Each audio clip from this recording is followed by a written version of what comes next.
Hey, how's it going, everybody? It's Tanner here, and welcome back to a new Ninjago Season 13 Master of the Mountain episode review and discussion here on the channel. In today's video, we're going to be talking about episode 11 of Season 13, entitled Griefbringer. Now, as we normally do throughout these episode reviews, we will start off the video by talking about some of the good things about the episode that I enjoyed, then we'll jump into some of the more negative and not so good things, and then finally, at the end of the video, I'll be giving the episode a final score out of 10. So let's go ahead and get right to it. What exactly is the plot rundown of this episode? Well, essentially, the episode sees the Griefbringer dragon of the Skull Sorcerer resurrected, and it is now wreaking havoc on the Geckos and the Munts, who have then allied themselves together thanks to the help of the ninja. They actually had the Queen of the Munts, Nia, meet with the Chancellor of the Geckos, which of course is Kai, and naturally they were just able to go ahead and bring the two, tribes together. Of course, not without a few scuffles at first, but that's basically the plot rundown of this episode. Let's go ahead and talk about some of the good things. First of all, the actual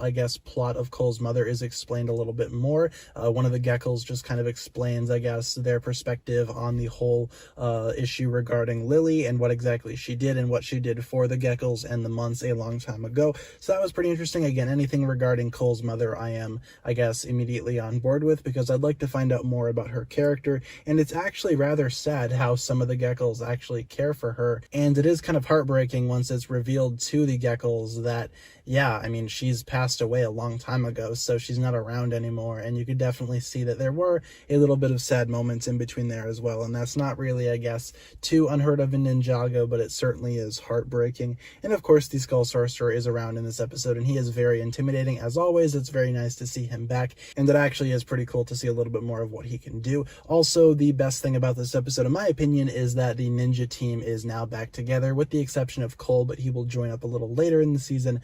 But all of the ninja, aside from Cole, of course, are back together in their new knight armor suits, and they just kind of got those off screen, which some people might take issue with. But the actual fighting used in this episode and all the action is really well done. I love how, the new hero suits operate in terms of what they can do. And of course, the actual action in this episode is there. We do get a few character moments. For example, Zane and Lloyd versus the Griefbringer dragon is an interesting battle to see, and it's really nice to actually see that play out. Also, the hero suits do a little bit in this episode. We see them use them effectively for a few things, but we will see more of that in future episodes, and I especially took interest in the ninja's shields, because again, it's a weapon that we haven't seen them use very often, and we're going to see them, use them more later on in the season as the episodes still go on. For bad things, this episode, again, introduces the Munts and the Geckos again, and I still don't like them. They definitely were a downside to the episode to me personally, and unfortunately during the entire thing, and I didn't really care for them. They weren't really written in the best way in this episode either,